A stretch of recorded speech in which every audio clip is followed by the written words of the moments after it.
Hello everyone, this is a quick little video to try out my phone as a video camera and to demonstrate how to take apart a plastic and aluminum radiator. If you're planning on stripping them, you need to decide if you're going to strip it or just carry it in as it is. It's not very hard to strip, and the price difference here local is 15 cents per pound for what they consider a dirty radiator, or 41 cents for a clean radiator. And if you're not saving the tanks for anything, it's very simple. I've got laid out here some tools that you can use. This is a hose pick, or a pick tool rather, and you will need it for the gaskets. To be clean, you have to take the rubber gasket off of it as well. A straight screwdriver that you can use to pull the tabs back. A wrench for taking the transmission cooler out of the tank. The coolers are either aluminum or brass or a bimetal product, and they can be put in a different pile. This is a pry bar that I actually got it and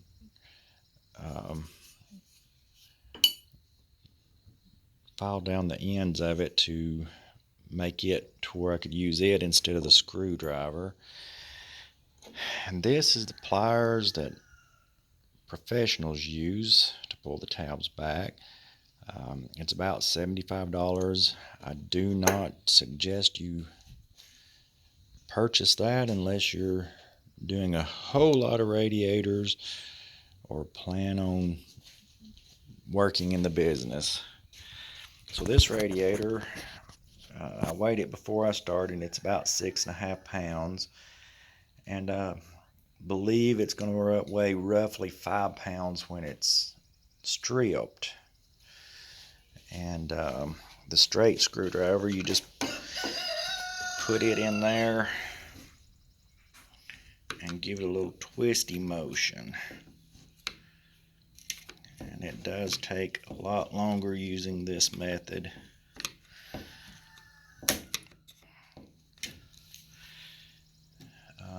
My pry bar tool, you just hook it under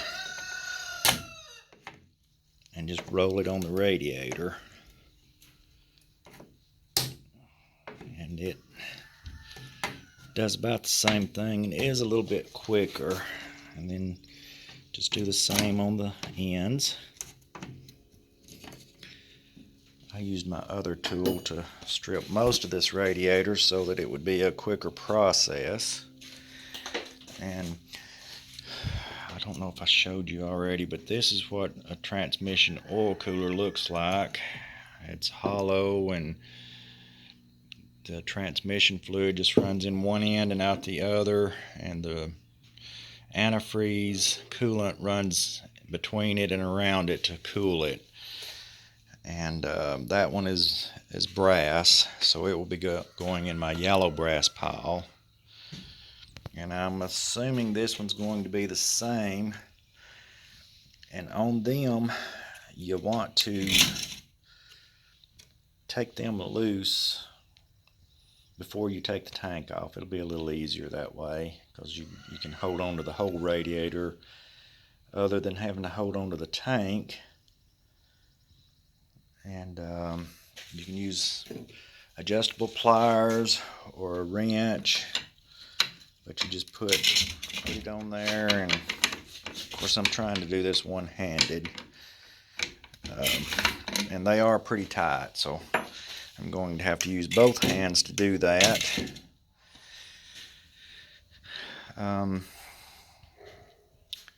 So once you get it off, this is an old hammer handle, and you can just stick it in the hose connection and pry up and flip it over instead of having to, I bet that didn't even get on the camera very well, but you just pry it up and out. You don't have to take the other side of the tabs loose to get it out, so you save yourself a little bit of time. And also, this is a radiator that you're not saving the tank on because it may break it.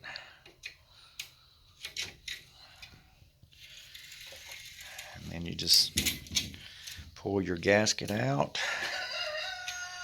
and then you have a clean radiator ready to go to the scrap metal pile. And I will do another video later to demonstrate how to take one off that you're trying to save the plastic tank. But that's it for now. This is Troy, and thank you for watching my video.